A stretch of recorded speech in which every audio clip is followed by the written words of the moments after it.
నమస్కారం దూరదర్శన్ వార్తలకి స్వాగతం వివరాలకు వెళ్లే ముందుగా ముఖ్యాంశాలు చూద్దాం టీఆర్ఎస్ కే జీహెచ్ఎంసీ మేయర్ పీఠం మేయర్ గా గద్వాల విజయలక్ష్మి డిప్యూటీ మేయర్ గా శ్రీలతారెడ్డి ఎన్నిక మేయర్ ఎన్నికలో టీఆర్ఎస్ కు మద్దతు తెలిపిన ఎంఐఎం టీఆర్ఎస్ ఎంఐఎంల పొత్తును తప్పుబట్టిన బీజేపీ బడ్జెట్ పై పార్లమెంట్ ఉభయ సభల్లో ప్రారంభమైన చర్చ ప్రజల ఆకాంక్షలకు బడ్జెట్ ప్రతిరూపమన్న కేంద్ర మంత్రి అనురాగ్ ఠాకూర్ తెలుగు రాష్ట్రాల్లో ఎమ్మెల్సీ ఎన్నికల షెడ్యూల్ విడుదల ఈ నెల 16న నోటిఫికేషన్ మార్చి 14న పోలింగ్ ఈ అర్ధరాత్రి ప్రారంభం కానున్న నాగోబా జాతర భారీగా తరలివచ్చిన ఆదివాసీలు కరోనా వ్యాప్తి పట్ల ప్రజలు అప్రమత్తంగా ఉండాలి. విధిగా మాస్కుని ధరించడం, ఇతరులతో మాట్లాడేటప్పుడు కనీసం 6 అడుగుల భౌతిక దూరం పాటించాలి. తరచూ చేతులను శుభ్రంగా కడుక్కోవడం, వైద్యులు సూచించిన విధంగా ముందస్తు జాగ్రత్త చర్యలు పాటించడం ద్వారా కరోనాను నిరోధించవచ్చు. జీహెచ్ఎంసీ మేయర్గా బంజారాహిల్స్ కార్పొరేటర్ గద్వాల విజయలక్ష్మి, డిప్యూటీ మేయర్గా తార్నాక కార్పొరేటర్ మోతే శ్రీలత ఎన్నికయ్యారు. ఈ మేరకు ఎన్నికల నిర్వహణ అధికారి శ్వేతా మహంతి అధికారికంగా ప్రకటించారు. ఉదయం జీహెచ్ఎంసీ నూతన కార్పొరేటర్ల ప్రమాణ స్వీకారం సందడిగా జరిగింది. కొత్త కార్పొరేటర్లతో ఎన్నికల నిర్వహణ అధికారి ప్రమాణ స్వీకారం చేయించారు. తెలుగు, హిందీ, ఉర్దూ, ఇంగ్లీష్ ఈ 4ంటిలో నచ్చిన భాషలో కార్పొరేటర్లు ప్రమాణం చేశారు. నూతన కార్పొరేటర్ల ప్రమాణ స్వీకారం పూర్తయిన తర్వాత మేయర్, డిప్యూటీ మేయర్ ఎన్నిక నిర్వహించినట్లు అధికారులు ప్రకటించారు. మధ్యాహ్నం మేయర్, డిప్యూటీ మేయర్ ఎన్నిక నిర్వహించారు. టీఆర్ఎస్ తరపున గద్వాల విజయలక్ష్మి, బీజేపీ తరపున రాధారెడ్డి పోటీ పడ్డారు. అనంతరం ఎన్నికల నిర్వహణ అధికారి శ్వేతా మహంతి ఎన్నికల ప్రక్రియ చేపట్టారు. చేతులెత్తే విధానం ద్వారా మేయర్ను ఎన్నుకున్నారు. ఆ తర్వాత డిప్యూటీ మేయర్ ఎన్నిక ప్రక్రియ నిర్వహించారు. టీఆర్ఎస్ నుంచి శ్రీలతారెడ్డి, బీజేపీ నుంచి శంకర్ యాదవ్ పోటీ పడ్డారు. మేయర్, డిప్యూటీ మేయర్ ఎన్నికల్లో టీఆర్ఎస్ అభ్యర్థులకు ఎంఐఎం మద్దతిచ్చింది. కొత్త మేయర్ విజయలక్ష్మికి, డిప్యూటీ మేయర్ శ్రీలతకు టీఆర్ఎస్ కార్యనిర్వాహక అధ్యక్షుడు మంత్రి కేటీఆర్తో పాటు పలువురు ఎమ్మెల్యేలు, ఎమ్మెల్సీలు, ఎంపీలు శుభాకాంక్షలు తెలిపారు. ఆ తర్వాత ముఖ్యమంత్రి కె చంద్రశేఖరరావును ప్రగతి భవన్లో కలిసి ఆశీస్సులు పొందారు.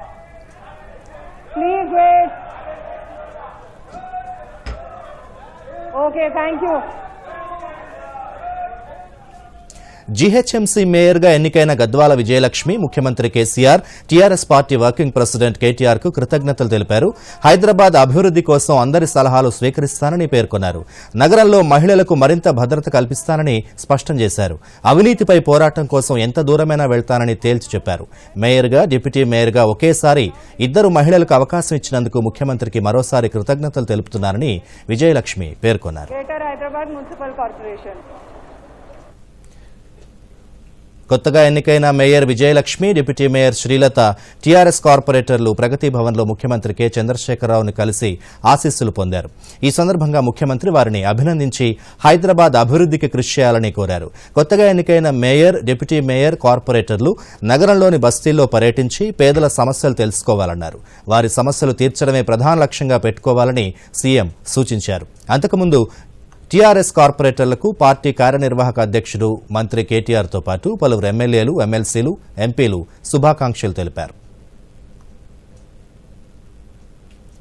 ఈ సందర్భంగా మేయర్గా ఎన్నికైన గద్వాల విజయలక్ష్మి మాట్లాడుతూ మేయర్ పదవికి తనను ఎంపిక చేసినందుకు ముఖ్యమంత్రి KCR, TRS party working president KTR కు కృతజ్ఞతలు తెలిపారు. హైదరాబాద్ అభివృద్ది కోసం అందరి సలహాలు స్వీకరిస్తానని పేర్కొన్నారు. నగరంలో మహిళలకు మరింత భద్రత కల్పిస్తానని స్పష్టం చేశారు. అవినీతిపై పోరాటం కోసం ఎంత దూరమైనా వెళ్తానని తేల్చి చెప్పారు. మేయర్గా, డిప్యూటీ మేయర్గా ఒకేసారి 2 మహిళలకు అవకాశం ఇచ్చినందుకు ముఖ్యమంత్రికి మరోసారి కృతజ్ఞతలు తెలుపుతున్నారని మేయర్ విజయలక్ష్మి పేర్కొన్నారు. గ్రేటర్ హైదరాబాద్ మున్సిపల్ కార్పొరేషన్ మేయర్గా బంజారాహిల్స్ కార్పొరేటర్ గద్వాల విజయలక్ష్మి, డిప్యూటీ మేయర్గా తార్నాక కార్పొరేటర్ మోతే శ్రీలతారెడ్డి ఎన్నికయ్యారు. బల్దియా చరిత్రలో మేయర్, డిప్యూటీ మేయర్ 2 పదవులు కూడా మహిళల్ని వరించడం ఇదే మొదటిసారి. బండ కార్తికారెడ్డి తర్వాత జీహెచ్ఎంసీ మేయర్ పదవి చేపడుతున్న 2వ మహిళ విజయలక్ష్మి. మరిన్ని వివరాలు. టీఆర్ఎస్ సీనియర్ నేత, రాజ్యసభ సభ్యుడు కె కేశవరావు కుమార్తె అయిన గద్వాల విజయలక్ష్మి రెండోసారి బంజారాహిల్స్ కార్పొరేటర్గా వ్యవహరిస్తున్నారు. గత ఎన్నికలప్పుడే విజయలక్ష్మి పేరు మేయర్ పదవికి వినిపించిన చివరి నిమిషంలో చేజారింది. ఈసారి మహిళకే మేయర్ పదవి రిజర్వ్ కావడంతో విజయలక్ష్మికి అవకాశాలు మెరుగయ్యాయి. అంచనాలకు అనుగుణంగానే మేయర్ పదవి విజయలక్ష్మిని వరించింది.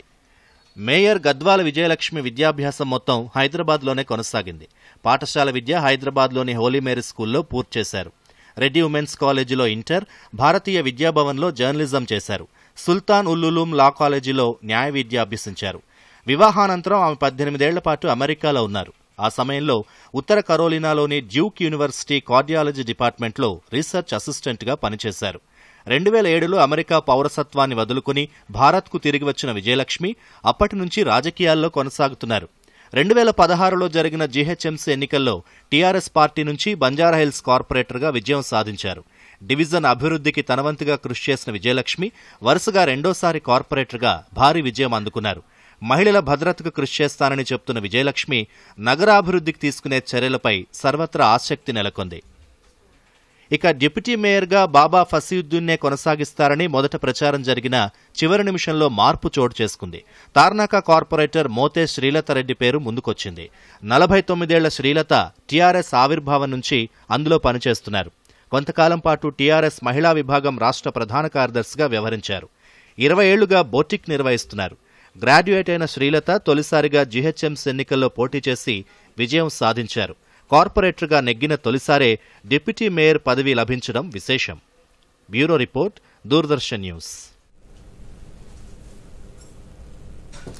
జీహెచ్ఎంసీ మేయర్ ఎన్నికల్లో టీఆర్ఎస్కు ఎంఐఎం మద్దతివ్వడాన్ని బీజేపీ తప్పుబట్టింది.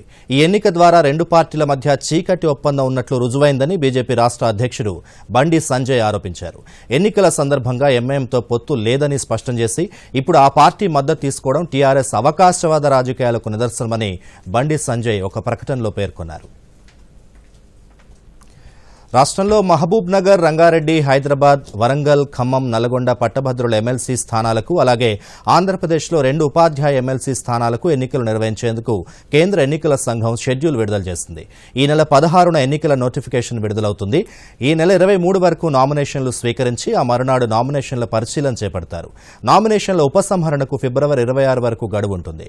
మార్చి 14న పోలింగ్ నిర్వహించి 17న ఓట్ల లెక్కింపు చేపడతారు. కోవిడ్ నిబంధనల మేరకు ఎన్నికలు నిర్వహించనున్నట్లు ఈసీ తెలియజేసింది. మహబూబ్ నగర్, రంగారెడ్డి, హైదరాబాద్ పట్టభద్రుల నియోజకవర్గం ఎమ్మెల్సీ ఎం రామచంద్రరావు, వరంగల్, ఖమ్మం, నల్గొండ నియోజకవర్గ ఎమ్మెల్సీ డాక్టర్ పల్లా రాజేశ్వరరెడ్డి పదవీకాలం మార్చి 29తో ముగియనుండటంతో ఎన్నికల సంఘం ఈ స్థానాలకు ఎన్నికలు నిర్వహిస్తోంది.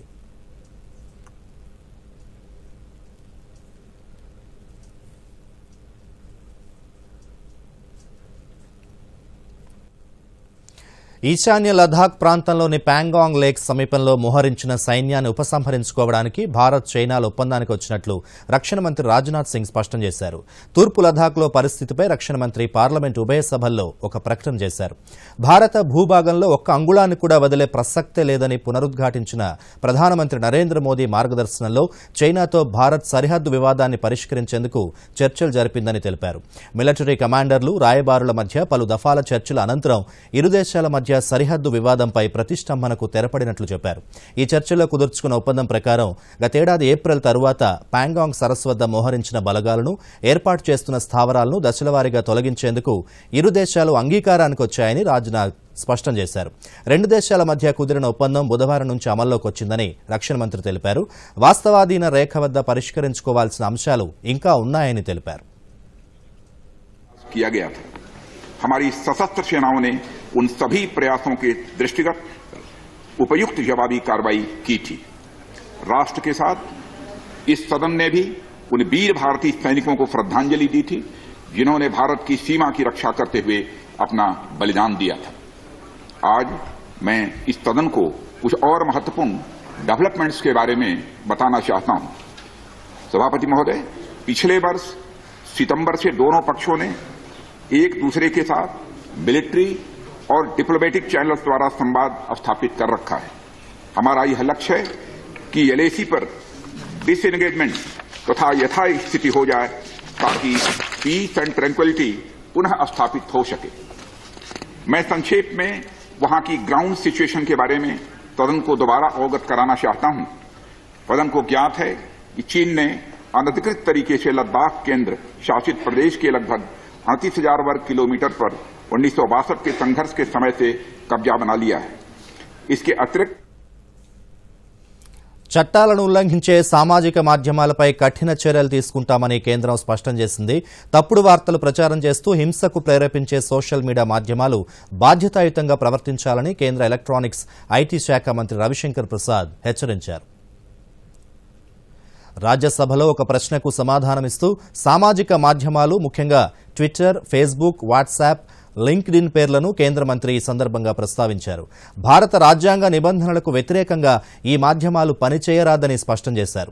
సామాన్య ప్రజానీకాన్ని ఎంతో ప్రభావితం చేస్తూ డిజిటల్ ఇండియా కార్యక్రమంలో ప్రముఖ పాత్ర పోషిస్తున్న సామాజిక మాధ్యమాలు ఒక వర్గానికి అనువైన వ్యాఖ్యలు లేదా హింసను ప్రేరేపించే ఘటనలను పదే పదే పోస్ట్ చేయడం సబబు కాదని కేంద్ర మంత్రి హితవు పలికారు. सोशल मीडिया ने आम लोगों को एम्पावर किया है। डिजिटल इंडिया प्रोग्राम में सोशल मीडिया का भी बहुत बड़ी भूमिका है। हम आलोचना के भी अधिकार का सम्मान करते हैं। प्रधानमंत्री से लेकर सरकार तक की आप आलोचना कर सकते हैं क्योंकि ये संविधान का अंग है। लेकिन सोशल मीडिया का दुरुपयोग अगर हिंसा, फेक न्यूज, वैमनस्य बढ़ाने के लिए किया जाएगा तो कार्रवाई होगी। ये हम बहुत विनम्रता से कहना चाहते हैं। सर, दूसरी बात, हम भारत के चुनाव की प्रक्रिया को बहुत ही आदर से लेते हैं और चुनाव आयोग ने बहुत ही बढ़िया काम किया है। अगर सोशल मीडिया का दुरुपयोग करके कोई चुनाव को भ्रष्टाचार से प्रभावित करने की कोशिश करेगा तो सख्त कार्रवाई की जाएगी, यह भी हम कहना चाहते हैं। और उसमें चुनाव आयोग के साथ साथ सरकारें भी काम करेंगी। जहां तक आप फेक न्यूज का सवाल है सर, मित्रवर प्रकाश जी यहां बैठे हुए हैं सर, एक फेक न्यूज को बस्ट करने का हमने प्लेटफॉर्म बनाया हुआ है और जो फेक न्यूज डालते हैं तुरंत उसका करेक्शन भी यहीं आ जाता है। तो आज इस सदन के पटल से, चाहे वो ट्विटर हो, चाहे वो फेसबुक हो, चाहे वो लिंक्डइन हो या कोई हो या व्हाट्सएप हो, मैं विनम्रता से आग्रह करूंगा, भारत में आप काम करिए। आपके करोड़ों फॉलोअर हैं, हम उसका सम्मान करते हैं, पैसे भी कमाइए, लेकिन भारत के संविधान को आपको पालन करना होगा, भारत के कानून को आपको पालन करना होगा, यह हम कहना चाहते हैं। 2021-22 బడ్జెట్ ప్రజల ఆకాంక్షల ప్రతిరూపమని కేంద్ర ఆర్థిక శాఖ సహాయ మంత్రి అనురాగ్ ఠాకూర్ అన్నారు. ఉభయ సభల్లో బడ్జెట్పై చర్చ ప్రారంభమైంది. బడ్జెట్పై జరుగుతున్న చర్చలో మంత్రి పాల్గొంటూ సమాజంలోని ప్రతి వర్గం బడ్జెట్ని స్వాగతించిందని అన్నారు. బడ్జెట్ని పార్లమెంటుకు సమర్పించగానే స్టాక్ మార్కెట్ లాభాల బాట పట్టిందని కేంద్ర మంత్రి గుర్తు చేశారు. దేశంలో రైతులు, ఇతర వర్గాల అభివృద్ధికి ప్రభుత్వం కట్టుబడినట్లు బడ్జెట్లో వివిధ రంగాలకు చేసిన కేటాయింపుల ద్వారా రుజువైందని అనురాగ్ ఠాకూర్ చెప్పారు. एक आशा है, इस बजट में आशा की किरण दिखती है। आशा है नए भारत के निर्माण की, आशा है आत्मनिर्भर भारत की। और मैं धन्यवाद देना चाहता हूं माननीय वित्त मंत्री निर्मला सीतारमण जी को।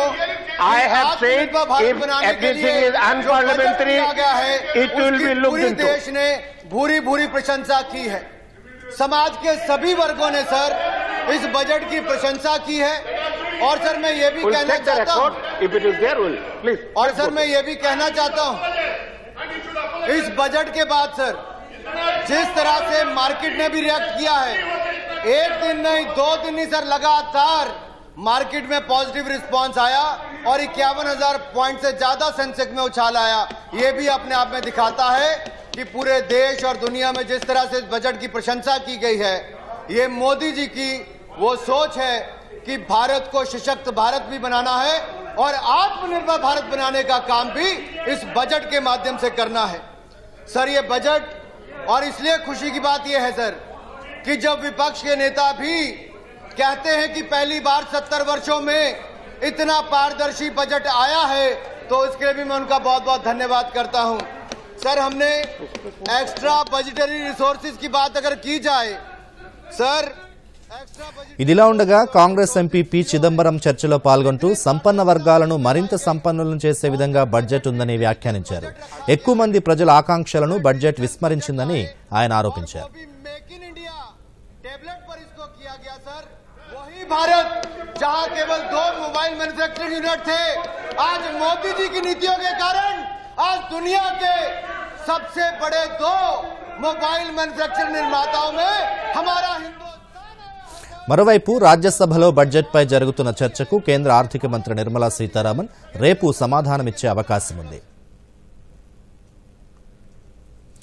మున్సిపాలిటీలు కార్పొరేషన్ల ఎన్నికలపై దాఖలైన పిల్పై హైకోర్టులో విచారణ జరిగింది. పాలకవర్గం గడువు ముగిసేలోగా ఎన్నికల ప్రక్రియ పూర్తి చేసేలా ప్రభుత్వాన్ని ఆదేశించాలని బీజేపీ నేత ధర్మారావు పిల్ దాఖలు చేశారు. నకరేకల్, జడ్చర్ల, కొత్తూరు, అచ్చంపేట, సిద్దిపేట మున్సిపాలిటీల ఎన్నికల ప్రక్రియ మొదలుపెట్టాలని పిటిషనర్ కోరారు.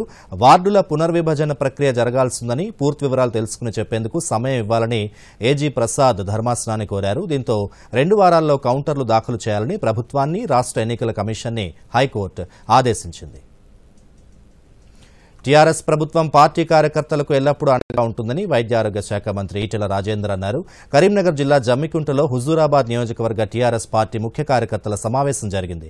ఈ సమావేశంలో జమ్మికుంట, హుజూరాబాద్, కమలాపూర్, ఇల్లంతకుంట, వీణవంక మండలాల్లోని ప్రజాప్రతినిధులు, నాయకులు, కార్యకర్తలు పాల్గొన్నారు. ఈ సందర్భంగా మంత్రి ఈటెల మాట్లాడుతూ సభ్యత్వ నమోదును పెద్ద సంఖ్యలో చేయాలని సూచించారు. గ్రామస్థాయి కమిటీలు వేసి పార్టీని బలోపేతం చేయాలని ఈటెల పిలుపునిచ్చారు. ముఖ్య నాయకులు హుజూరాబాద్లో కలిసినప్పుడు ఆ శాఖప్పుడు చెప్పుకున్నాం.